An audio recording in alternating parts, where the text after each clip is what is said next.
I see.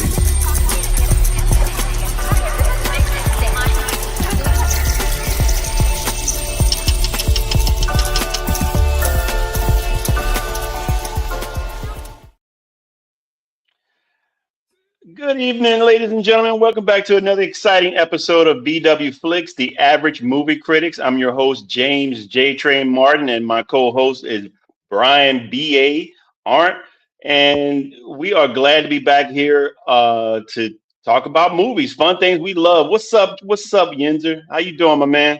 We love talking about movies, and this is one of the things that we love watching movies, and so we get to do it online weekly Tuesdays at 8 p.m. and interact with you, the crowd, the fans, the moviegoers, those who love movies. We love to interact with you. So comment as we go along through these two reviews. And today, this marks the change that we will have. This is Robert De Niro week, as Brian has so politely and nice, was able to put up Robert De Niro week for me. I appreciate that, bud. But with that being said, we're going to do two movies today. And we're going forward, we will be reviewing two movies.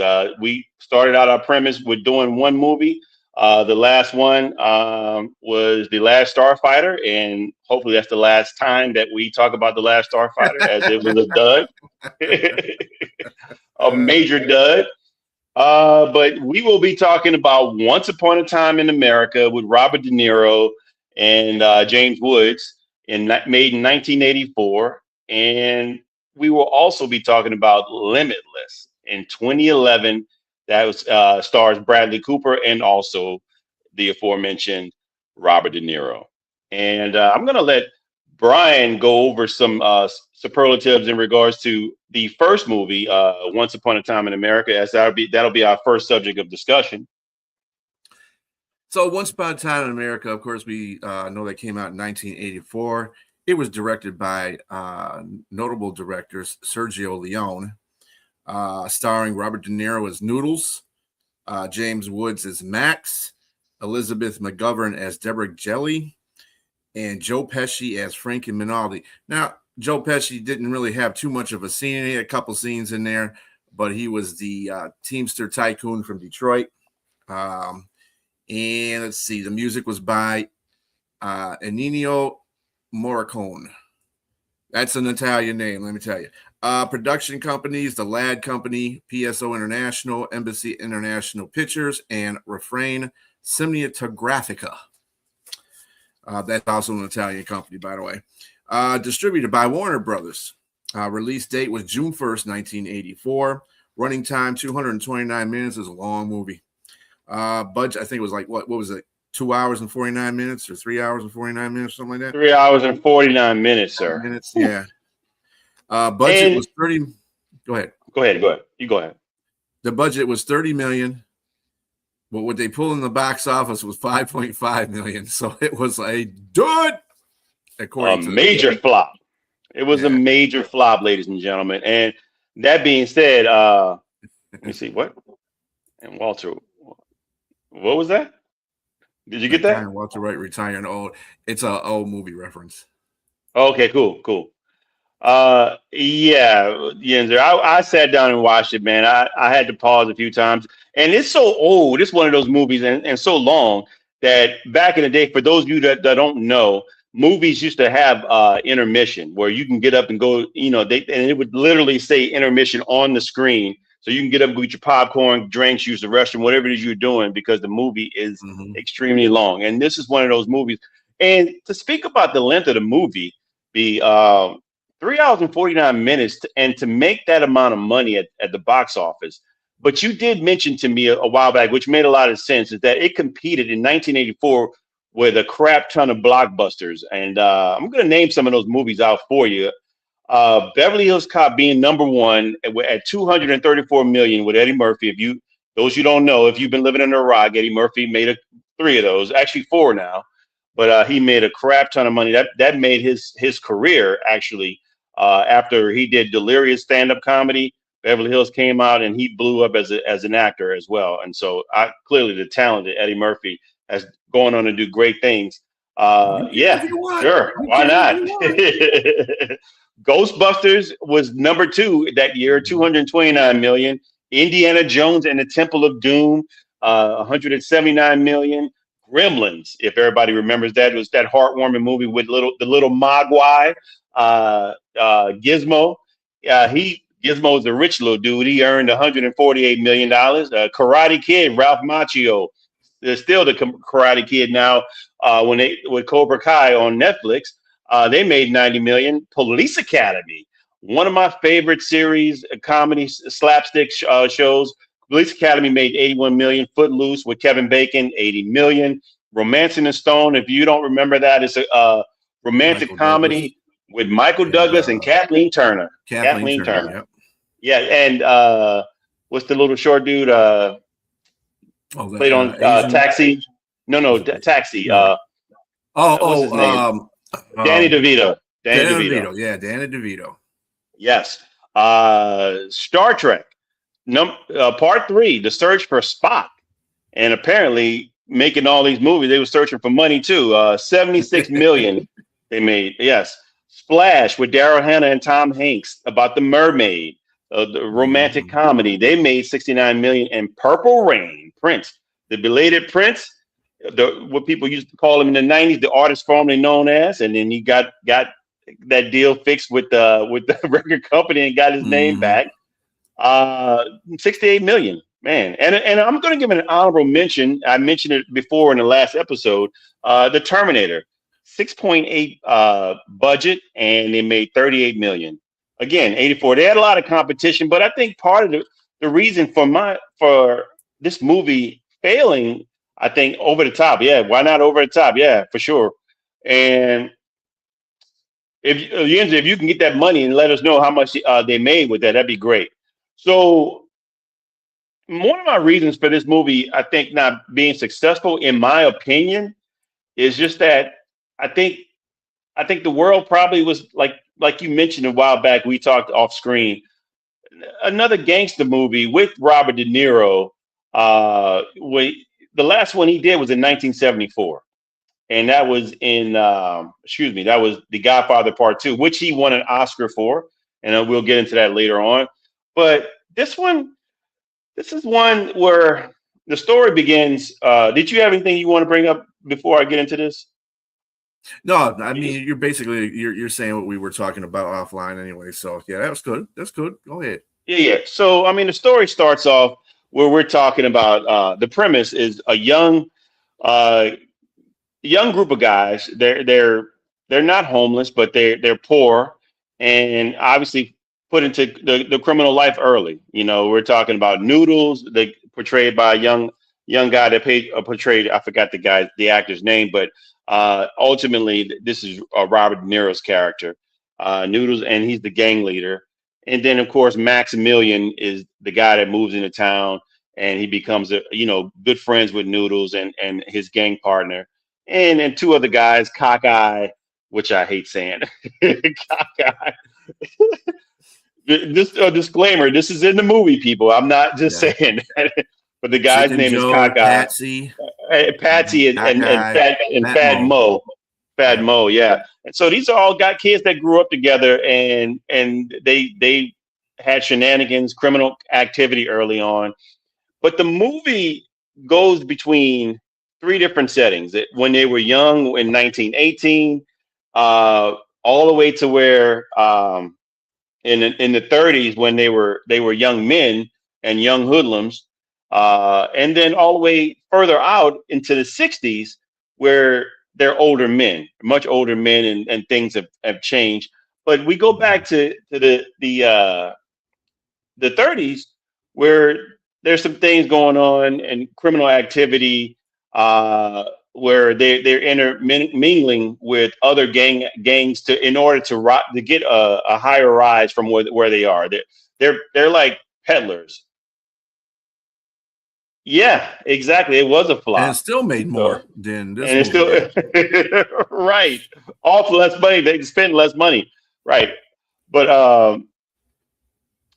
I would say these guys ultimately what they were trying to some in the group were trying to. Let's say they dabbled in gang activity, they dabble in gambling, they dabble in prostitution and prohibition. So these were their main sources of income, and smuggling illegal alcohol for other gangs, and robbing and stealing.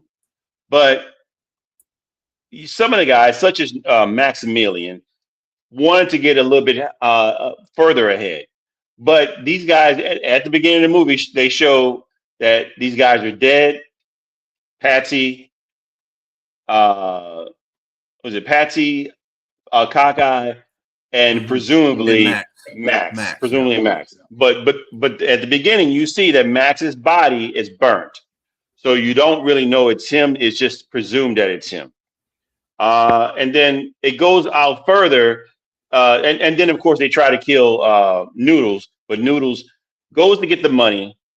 I'm jumping ahead here. Wow. So these guys, when they were young, they made a pact. Let's get back. Let's backtrack a little. They make a pact to save all their money. All their money they're going to put together and put it in the train station in a locker. And they make a pact to keep the money there, and they will split it when it's time to split the money.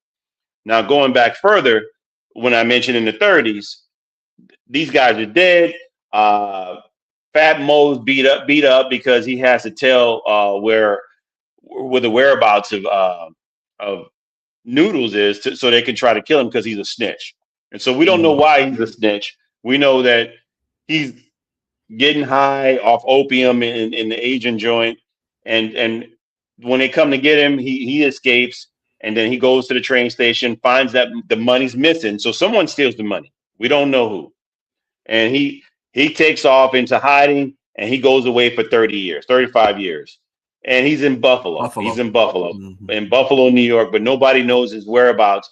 But he comes back to town 30 plus years later in the 60s, and he sees Fat Mo. He tells Fat Mo, look, somebody sent me a letter. They found out my whereabouts, and he don't know what they want from him. So turns out he goes back and gets another letter, goes to another locker. $1 million waiting for him, and said that's good for him but he has to do a job. So with that being said, this movie was 3.5 hours long. He comes to find out that as he goes along, Noodles goes along and finds out. I mean, as he's going along, he's backtracking with memory. He's going through there, looking at what they did to get to where they were. Again, we talk about the robberies. We talk about the alcohol smuggling. He's in love with Fat Mo's brother. I stand corrected. His Jerry, sister. Yeah. Yeah, I mean, hey, nothing wrong with that this day if that's your thing. Deborah, but in the movie, he's in love with Deborah, who's portrayed portrays the character is a young Jennifer Connelly. If you haven't seen the movie, in the beginning, and then of course as they get older. It's Elizabeth Montgomery. Now, with that being said, you see things begin to unravel. One person on one end, Max is the guy. He's a nut. You don't want to say he's a nut, but he's sort of like that because he has a thing about being called crazy. Noodles has several times in the movie where he calls him crazy, and he goes off because he doesn't want to be called that because his father was insane, mentally disturbed, and so he loses his you know what when he calls him that. But that being said, they get tangled up with another gang affiliate, and that's Minaldi. Joe Pesci portrays his character, who has a short role in the movie. You think you would have some character development and built up the Minaldi brothers. Burt Young, he plays his brother, Joe Minaldi, and they want them to do a job for him and rob this guy for some diamonds, a jeweler for some diamonds. And Burt Young, you will recognize from the Rocky movies. He plays Rocky's trainer. His Paulie, his trainer, absolutely, and Adrian's brother. That being said. They rob these guys. They rob them, and you see some of the the depth of the characters and some of the and how they grew up. They first of all they grew up uh, messing with a young prostitute, losing their virginity to a prostitute, and then you see these guys they grow up without any type of scruples or morals, and particularly I keep forgetting the guy's Noodles, Robert De Niro's character. He sexually aids a female, the prostitute, initially during the robbery when they robbed him for the jewelry, and then he does it later to his girlfriend, who says she's going to leave because she wants to go on and further her career in Mhm. either acting and dancing, and definitely pretty much get away from him because of his criminal activity. Although she loves him, you can tell she loves him, but she knows it's not good for her. And he does the same thing to her in the car. And while the driver, they're in a limo and the driver's driving, and he knows what's going on, so he ends up stopping. But he he, wow, I just it was devastating to see that part in the movie. And later it goes on. He's thinking back to all this stuff, and it goes back to the older De Niro or Noodles, and he pays a visit to the Carol because Mhm. Carol was the one that he Carol's sexually was, assaulted. yes, and it was the girlfriend Mhm. of Max's later, Mhm. where they both going back to when in the '60s. I mean, not in the '60s, but in the '30s. Uh, See, I'm all over the place. That's how long this movie was. It's just so much. There's just way too In the much going 60s, on in the he movie. visited her and she was retired and she's in a retirement Yeah, she home. was living in a retirement home, Yeah. but they they kind of they talked about what happened, and I wanted to go back and what happened. So Max wanted to rob the Federal Reserve Bank. He wants to rob the Federal Reserve Bank, which doesn't make sense to both Noodles and Carol, and they know something bad is going to happen if they do this. And so they make it a collective decision to snitch and call the cops.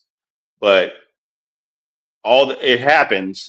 I mean, they call the cops. Max, I mean, Noodles calls the cops, but he gets knocked out. And then when he comes to, he finds out that they're all presumably all three of his partners, as I mentioned before, are dead. And when it comes in, obviously when he comes back to the future in the '60s, turns out he realizes that when she mentions that to him, and he talks to Deborah, his former girlfriend, about she's an actress. Finds out she's an actress from Carol, and she's big. And he goes to visit her. She's in town. He goes to visit her in her dressing room, and she sort of spills the beans, but she doesn't. Hey, how you doing? She sort of spills the beans, but she doesn't. She just alludes to what may have occurred, and so he kind of deduces that she's with what's the Senator Bailey. She's his mistress, and she's had a child for him. And when he goes out the room, he sees her son David, but the Looks just son like David Max. looks like him, looks like not Mhm. like Max, but like himself, like Uh, Noodles. well, n- well, no, he looked at him. He looked like Max because Max is the one that had the child with Deborah. That's why she was mistress, and that's when he looked at her and he looked at him and said, "Dang, you can look like he looks like Max in his younger You sure? years."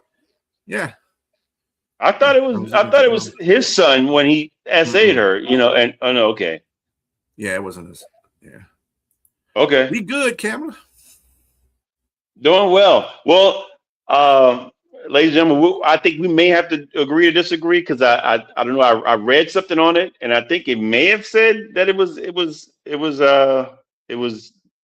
Noodles' son, like a young Noodles, but I mean, you're right. It could be Max. It could be a young Max, and I think you may be right, but I have to look back. Maybe I saw that wrong. But with that being said, he goes and pays, and she tells they have a party, and she tells him not to show up because ultimately he'll be disappointed by the things that he'll see there and find out. And so he goes there and finds out that Senator Bailey is Max, and Max fakes his death, and he kills the other two, and ultimately wanted to kill Noodles and take his life. So he pretty much stole everything from him. He stole his girl, he stole his money, and he made him go into hiding. But with that being said, he also once he's in trouble with some other people and with some scandals, and he knows some people are going to come after him and kill him, but he wants him to do it himself. He wants Noodles to do it, and not someone else. And he's giving him $1 million to do it. But that being said, this is one of the most selfish people that you probably would know. And then there's no loyalty in criminal activity, which is what I gather from this, because he did all these things. And I gathered this. I'm going to tell you, I think I told you this before off air. I knew that Max was still alive.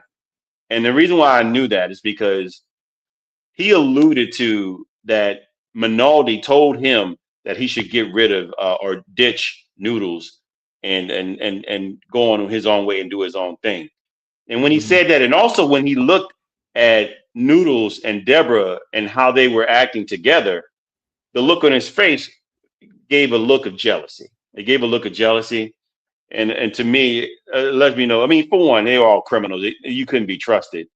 But I just think that with that being said, I just thought I was able to deduce myself, just like Noodles was able to deduce that Max was still alive, and he figured it out. And at the end, he walked out. He didn't kill him. And like I said, we give spoilers here. If you're upset with us out there for telling you, we told you before, we're gonna always give spoilers in these movies. So he didn't kill him. He walked out. He probably thought he was gonna lose his life because a garbage truck come rolling past him, and it just kept going. And then, of course, the man in the back came out from the house. I mean, we can think that was Max coming out. And then he looks back and Max is gone. And then the movie, it goes back to him sitting in the Opium Asian room in the place, 30s. opium room, and he's smoking and smiling. Yeah. Look, there were some good points about this movie. I thought that the direction was decent. I thought the transition from I'm gonna say my point. I'll let you go ahead. The transition from the different time periods was fine. I thought the setting of in New York was decent. But what I didn't like was the length that it took to get to the point. And like I said, I knew the point, but I had to sit another 2 hours and watch it and see it come to finality. And I also had to, like I said, the storyline is predictable. And let me see, the fake death part. I mean, I knew that. I could tell with the burned body. And to me, this was too similar to the Godfather Part Two. I mean, going back and forth with the storyline, that kind of thing was similar to me. But all in all, I mean, I thought it was okay. I thought it was a decent movie. I mean, it was enough to watch once and never watch that again. But what do you think, man? Well, let me start by providing a clip to the movie. And remember, we talked about the Minaldi brothers. Joe Pesci was the guy that was running a Teamsters unit in Detroit, and Burt Young was one of his. It was his brother, so he was helping him out with the Teamsters. What happened in this particular scene? The gang decided, including Max and Noodles, they decided they're going to take matters in their own hands and take the money and get rid of that side. They basically were doing everything on their own. They wanted to be their own people. They didn't want to be a boss. They didn't want to have no bosses. They didn't have no bosses. They wanted to be their own bosses. So in this scene, they arranged a drop off because they had stolen from the bank where the sexual assault scene came from. And now they're returning the goods to Joe Minaldi, which is Burt Young, so he can take that back and whatever, so he can get the spoils, and they get paid for this, obviously. But in this one, payback is more than what it seems to be.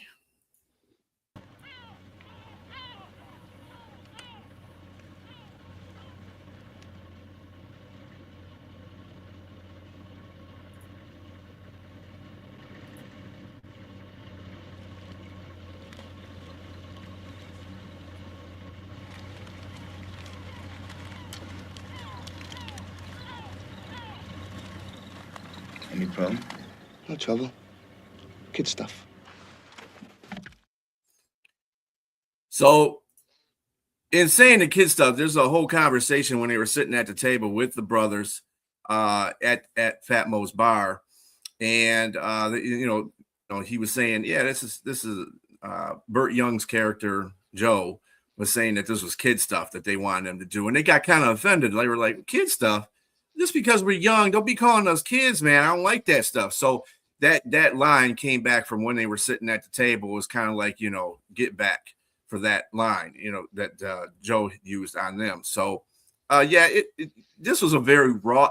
It was a gangster movie. Most definitely was a gangster movie. But I think that it was a slow moving gangster movie. And there were certain parts, like you said, you had to watch it a couple of times, which was agonizing enough.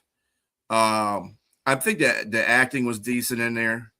Although we did when we reviewed this video before, we were talking about, okay, if you're a criminal and the guy that's sitting near the window is getting shifty, how will you not notice that? Everybody's counting. The only person that looked over at him was the passenger guy on the other side there. And I was like, well, he should have saw something. He'd be like, look at him like, you so shifty, man. Why you so shifty? So something's going to happen. But that didn't happen. Little stuff like that bothers me in movies, I guess. I don't know. It's just me. But I thought it was a slow movie. I agree with you. If you're supposed to be an organized crime, shouldn't you be on alert? You're dealing with everybody. Yes, the length is tragic. Yes, my eyelids needed toothpicks to hold them open because I was watching this movie too long. I never thought I'd be watching a movie that long. I mean, the last movie I watched that was closer to being this long was Gone with the Wind, and that was worth it. That was actually worth it. Maybe he's a nice criminal. No. Nice and dead. I don't know what criminals you know, Robbie, but I don't know any nice criminals. That's why they're criminals. So, but anyway, so what did you have? No honor amongst thieves. No, I mean, no honor amongst thieves. I would say for this movie and the things I mentioned to you, I'm going to give it 3 buckets of popcorn. I was on the fence on whether or not I wanted to give it 2 because it was just way too long. But there was, like I said, there was some decent parts in it. So I stuck with 2. I mean, excuse me, with 3. Yeah, I kind of gave it 2 though, because it was long. It skipped through 3 generations basically. And it kept going back and forth. And you really had to follow the movie, and to be as long as it was kind of hard to follow. Now, I'm not saying maybe you can follow it. Maybe some people have more brain power than me and can follow it better. But I was like, okay, we're in 1918. We're back to 33. We're back at 18. Oh, we're to the 60s. What the hell's going on here? But after you watched it, you could piece together what was going on. And just Robert DeNiro's character was he was absolutely an ass in this as a criminal. He definitely was. Yeah. I mean, the sexually assault 2 ladies in there, and again, the viewer discretion is advised in those if you watch the movie. But yeah, that was just. Yeah, he. I mean, happy Tuesday to you too as well. He was definitely. Noodles was. I mean, if you call him Noodles, I mean, I'm thinking that might be something. I mean, we're talking about someone who might be a little bit off of their rockers a little bit. And so he kind of seemed like that, but at times, but as he got older, I mean, obviously he said he couldn't see as well because he wanted him to shoot him. So, I mean, that's the thing about life, man. You still might have the same character, but you may not be able to do things the way you used to do it. You probably, because a tiger typically in life does not change his stripes, but you could see that did he have some regrets? I think he kind of, when he saw Deborah, he said, are you going to say something to me like maybe, how are you doing? Or how have you been all this time? Or I don't ever want to see you again. I think it's more so you might look at the mind of someone who might be a psycho or a sociopath, in that type of character, because it's just, but Robert De Niro, if of the people that acted in this movie, the 2 people that to me that conveyed their characters well was Robert De Niro and James Woods. I just thought that they did really good with their characters. Everybody else was just okay. But again, I'll give it 3 stars and I'll leave it at that. I mean, 3 buckets of popcorn. No, Bo is not fired. I don't want to get the professional sports, so it should be BW Flix. I don't know what you're looking at there, Candy. But no, Bo's not fired. Bo's Bo. Bo knows him. That's what Bo knows. But anyway, yeah. So I mean, you gave it 3. I was kind of surprised you gave it 3, but I gave it 2. And I was at 2 at first, but then I had to look at some other things, and I changed. It changed my mind a little bit. That's it. I wouldn't dare go higher than that. All righty. Moving along to the next movie, which is Limitless. Yes, Limitless. Let me tell you something. I like this movie. I really love this movie. I actually watched it twice. I watched all the movies twice, but I really enjoyed watching this the second time. It's directed by Neil Berger. It's starring Bradley Cooper as Eddie Mora, Abby Cornish as his girlfriend Lindy, Robert De Niro as Carl Van Loon. He is a Wall Street tycoon type of dude. Andrew Howard Janetti. He is the criminal element in this movie. The music was produced by Paul Leonard Morgan. Production companies were Virgin Produced, Rogue, Many Rivers Productions, Boy of the Year, and Intermedia Films. It was distributed by Relativity Media. Release date was March 18th, 2011. Running time was 105 minutes, not 200 and 600 minutes, Budget was $27 million.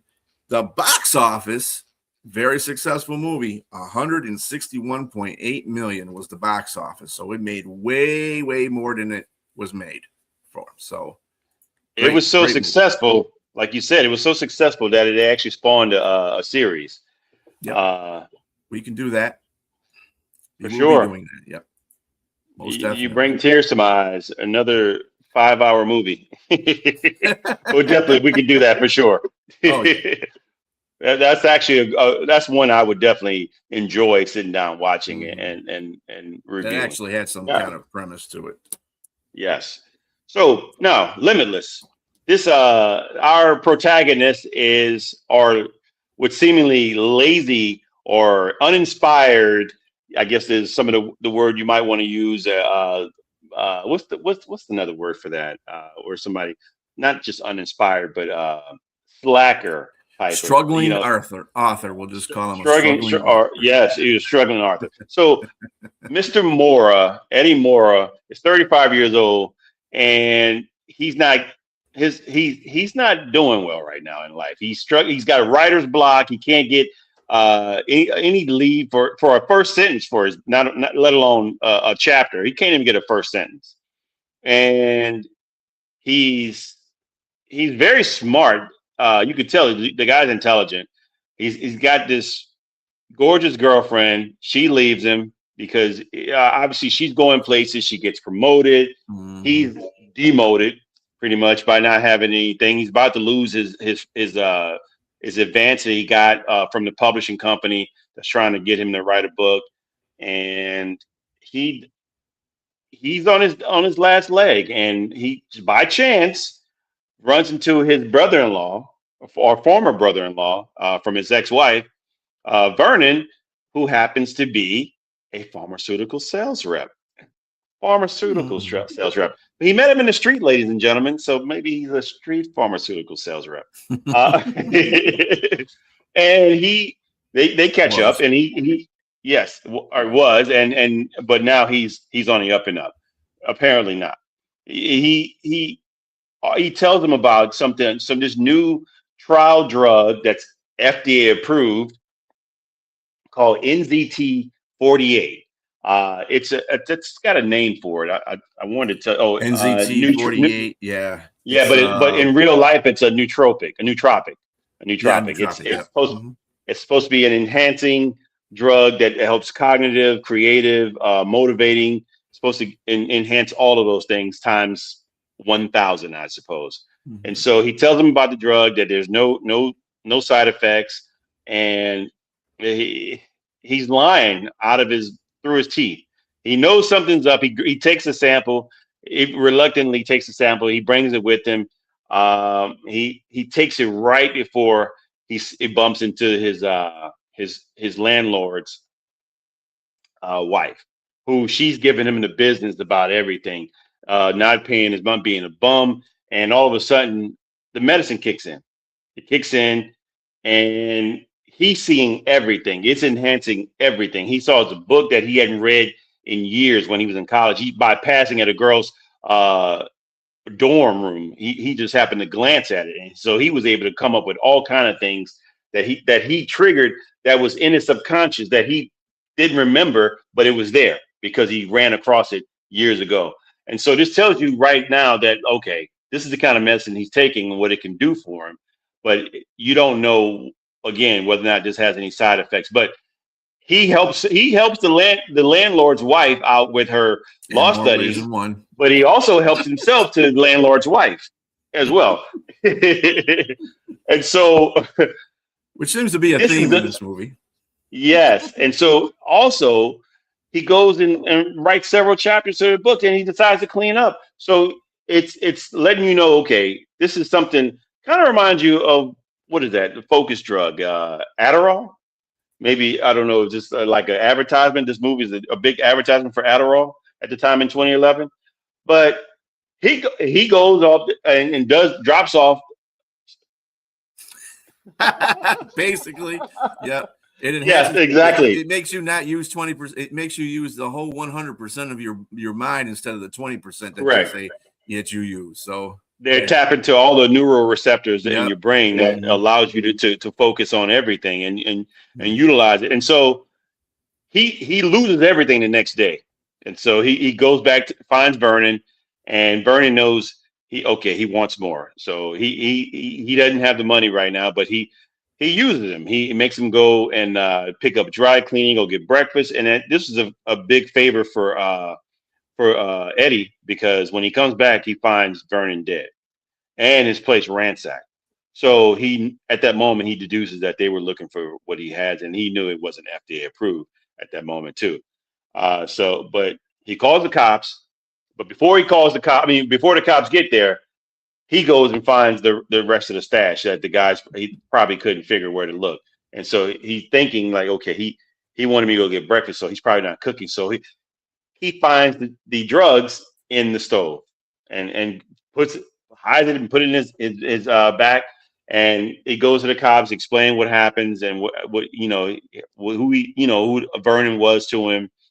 And then all of a sudden, next thing you know, his life is improving for the better every day. He's figuring out, he borrows money from this sleazy loan shark. What's his name? I forgot. Gennady. Thank you. He's like a Russian guy, kind of like a Russian guy. Yes.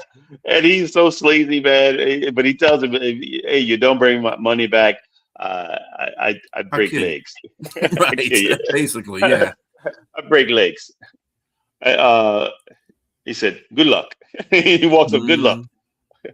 But yes, so he borrows the money, he starts trading, and he making things happen. It's much to the notice of financial tycoon Carl Van Loon. So he notices him as well. I mean, a man, he's meeting people, he's going on trips with people, doing things like you said later on with different women, partying with women. He's learning different languages, speaking, going on a date with his girlfriend or ex-girlfriend, speaks in Mandarin and Italian. Excuse me. At the first time he speaks in Italian, and she's shocked. And not only is she shocked, she's intimidated. Bradley Cooper was great. He was very charismatic. He was very like aloof, not aloof, but you could see he portrayed both roles. He portrayed the down and out Eddie Mora, and when he takes the medicine, you can see the potential Eddie Mora with the medicine, what he should have been without the medicine prior to. I mean, obviously what his girlfriend saw the potential in him, but it just obviously he lost that. But with that being said, he he's doing these things. He's going to help Van Loon figure out how to what to do with a merger with his rival Atwood. So what's Atwood's first name? Sorry, Hank Atwood. And Hank Atwood turns out to be in a coma. And why is he in a coma? We don't know. But my man Mora, he finds out, he deduces that that he's taking, yes, exactly, charming the underwear of everybody, sir. With that being said, Literally. he deduces that, yes, literally, he deduces that the medicine was for Atwood. That's how he got to be where he was. But because he didn't have any, he was having withdrawals, and that's one of the things that the side effects that were Mora actually he lost. Yes, people were either in the hospital or they were dead, and it was making him sick as well because he had lapses in his memory. Like he'd end up in a place or walking somewhere and he didn't realize he'd lose memory of how he even got there. And the situation where he was with that girl in the white, he took her to a hotel. He woke up somewhere else. He didn't, and turns out on the news, she turns up dead, and someone saw him they made him as a suspect. And not only that, he's being followed by some guy in a trench coat.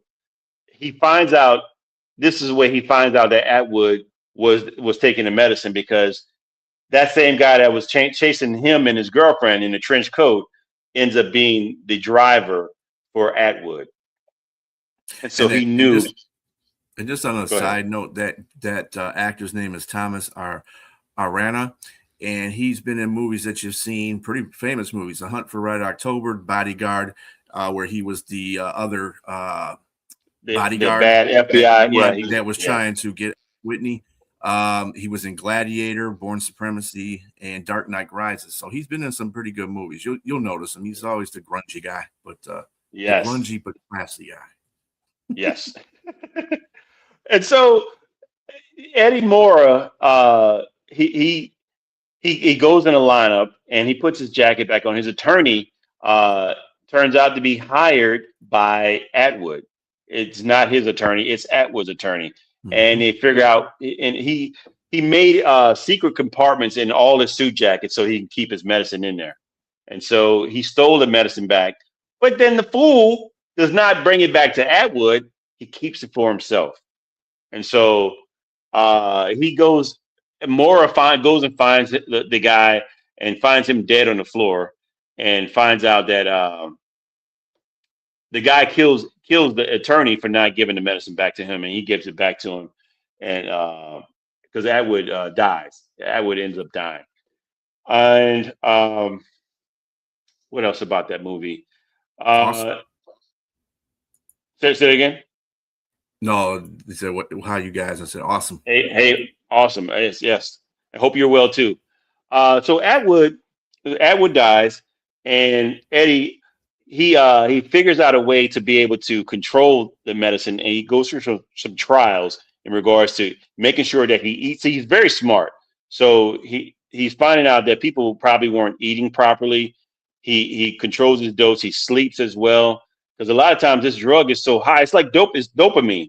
So you're not doing the things that you're normally supposed to be doing. And so he figures it out, and he hires a guy, a scientist, gives on the slick, give him $2 million to be able to figure out the medication and how he can bring it back and dial it down a notch to be able to take it without having any of those side effects. And later on, a year later, he's running for Senate. And of course, Van Loon comes up to him and tries to extort him. He tries to extort him and tells him he shuts his lab down, and he wants him to be able to. He'll make sure that he has the medication, and he kind of figures out that this guy is so smart, he's going to be president one day. But he wants him to be president. He'll make sure he's taken care of, and that of course. I scratch your back, you scratch mine, with politics, of course. But then Eddie Mora lets him know that no, this is not going to happen, because What if I don't have to take the medicine anymore? What if I figure out a way to be able to make the medicine myself, but I can deduce it and wean myself off, and I don't need you at all. And so he lets him know that he's a few moves ahead of him because he sees something happening, or an accident that's about to happen, and Van Loon doesn't know, De Niro's character doesn't know what's going about to happen, and it actually happens. And we do have a video on that too. So yes, let's watch that let me video. show that real quick. And you explained it perfectly too.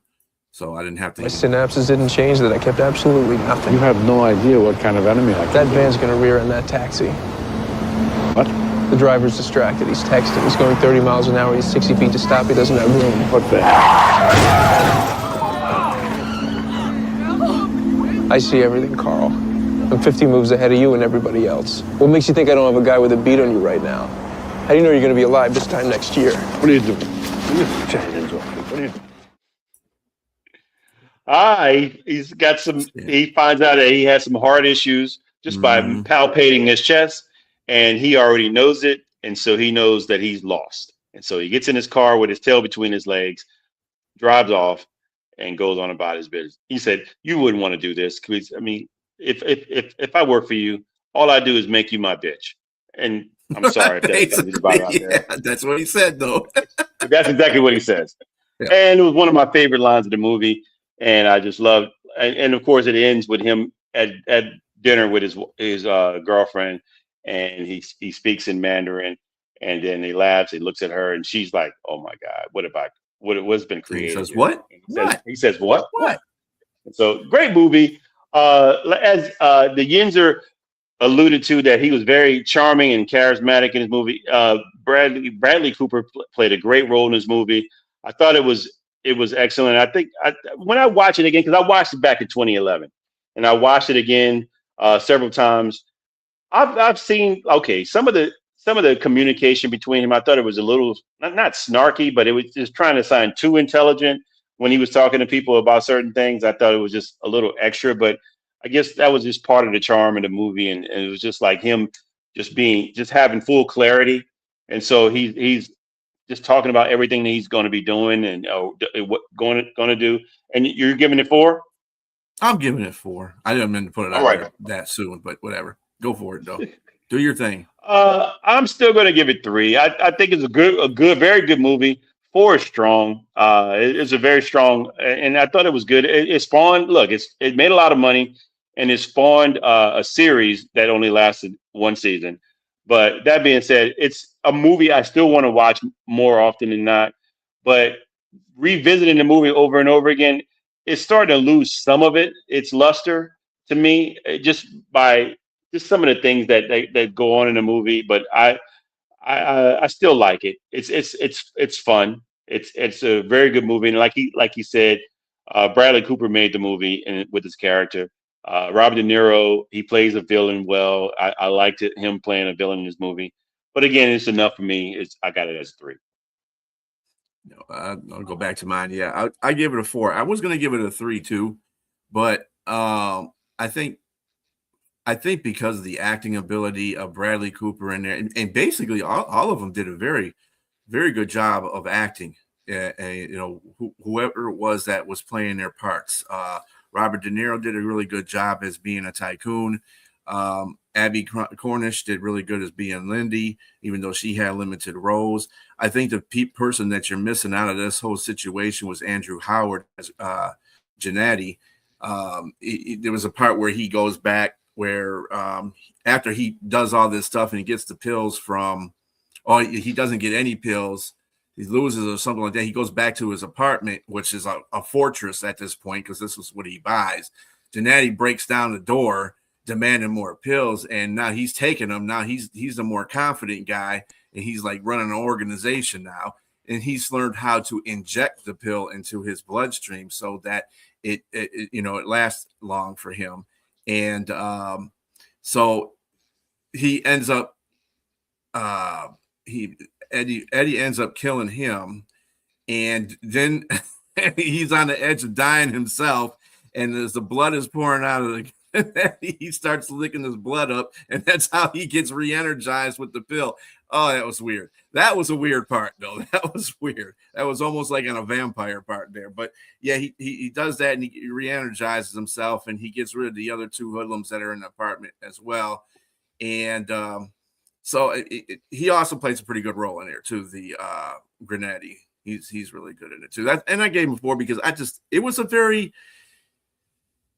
was all over the place for a minute, but at the same time, it gave you glimpses of what was going on between the people that were providing. Because you really didn't think about the Hank until he was going through all this, and then he talked to his wife. And then he talked to his ex-girlfriend, who happened to be his ex, the ex husband-in-law, ex son or Melissa, whatever. Melissa, yeah. Melissa's character, Vernon, and she turned and just said, "Hey, people are dying around us, and we're taking it." She had taken it too, so but she had found ways to get off of it, so she was like in withdrawal at this point. So I mean, it was good all over the place. I mean, it had the scenes that it focused on. It was really good. But you could come back to it and say, "Oh yeah, that's right. That's cool. All right, I got it now." I think the whole thing with the whole thing where he took the first pill with the apartment manager's wife, that was hilarious. Because she started like, throwing and listen to as he was gabbing at her about the whole law thing, and she was just like, and the next thing he's doing his thing with her. I'm like, this dude is outrageous, man. But I mean, he was just smart. He was doing that at parties too. He was just a chick magnet. That tells you like chicks like smart guys and then that know a lot of stuff. So I guess that was the premise of that part of the movie, but yeah. Right. But it was, all in all, it was a good movie. But at the end here, we got about 7 minutes left here. We normally give a bio out, and we're gonna do a bio of Robert De Niro since he was in both movies, and then we will tell you what preview the 2 movies that we're gonna do for next episode. So, but Robert De Niro, most of you, obviously, everybody knows who Robert De Niro is. He's born August 17, 1943. He's won a couple of Oscars, one for The Godfather in 1974 and one for Raging Bull in 1980. He was born, like I said, born in Manhattan. He's the only child of painters Robert De Niro Sr. and Virginia Admiral. When he was young, he performed in school plays, and that's what led him to saying that he wanted to, that's what he wanted to do for the rest of his life. So he dropped out of school at age 16. Cool. Mm-hmm. Yeah, the ending was kind of weak, man. But I mean, but it's still, except the making my bitch line. That was actually pretty cool. That being said, Robert De Niro went on to pursue acting. He studied at HB Studio and Lee Strasberg Actor Studio. As a young actor, his inspiration came from the works of Marlon Brando, Montgomery Clift, James Dean, Greta Garbo, Geraldine Page, and Kim Stanley. Robert was he initially started in small roles, but eventually, like in Blood Mama 1970 and Hi Mom 1970, and the Wedding Party in 1969, and those latter 2 were by Brian De Palma. Mm-hmm. In 1973, he collaborated with Martin Scorsese in the gritty drama, street drama, Mean Streets, which he was was told to have a great performance. He played Johnny Boy Savello, and he was co-starred with Harvey Keitel. I did see that movie. That's actually a very good movie. From here, you see him continue his climb to new heights as he's portrayed the role of the young Vito Corleone, The Godfather Part 2, for which he won an Academy Award, an Oscar, for Best Supporting Role. And then, of course, he would go on to portray the character Travis Bickle, the taxi driver. Taxi Driver is such a great movie. For any of you have not seen that, to see Robert De Niro at his best, that is one of the, and it's got one of the famous lines in it. Are you talking to me? Wait a minute, there's nobody behind me. Son, no, are you talking to me? Talking to Do me. that those eyesight like this? Me? Are you talking to me? All right. So, and he lost 30 pounds for that role. Again, in 1980, Raging Bull, he continued his streak of success as he does a brilliant job in this biopic portraying Jake LaMotta, for which he plays the middleweight boxer, where his temperament and his attitude breaks up him and his family, and it's sad. It's a very good movie though. He won his second Oscar for that, and he's going to do a lot of movies, some great movies. I'm just going to name a few because I know we're short for time here. Falling in Love, The Mission, Angel Heart, The Untouchables, where he plays Al Capone, Heat, We're No Angels, Goodfellas, of course, Cape Fear, and he was Backdraft, which is one of my favorite movies. This Boy's Life, A Bronx Tale, Frankenstein, Casino. I mean, a lot of great movies. The Fan, which is an underrated movie. Copland, another underrated movie. Great Expectations, Analyze This. It's comedic humor is in there as well. Men of Honor, great movie. Meet the Parents movies, Jackie Brown. And there's a lot of other movies I can name about Robert De Niro, but I think most of you know them, and you can also Google this if you don't know. With that being said, we are going to preview movies. We're going to give, first of all, we're going to say rest in peace to Chuck Norris, who we just lost not too long ago, in 1940 to 2026. A karate icon. We're going to do 2 movies of his next week. So for those of you that don't know, who's this your first time watching, we give spoilers. So please watch the movies this week. Watch them as much as you can. The movies there are Sidekick and Missing in Action. Sorry, Missing in Action and Sidekicks. 2 great movies, I think. And I'm giving my takes slightly already. I think they're great movies. But again, we'll talk about them in detail next episode. And with that being said, please, if you like our show, subscribe to YouTube, or you can watch us live on Facebook. But subscribe, like, and share. Share the content with any and everybody that you know out there if you like this. And because we're gonna, and you can email us or talk in the comments about the movies that you want us to review. But email us at bwflix2026@gmail.com if you want to give us either critique or give us a movie that you want us to review. Again, it's bwflix2026@gmail.com. And thank you for your participation in this and for watching us. B, you got anything? Nope. Everybody have a good night. Have a great night, and we'll see you next Tuesday at 8 p.m. Peace.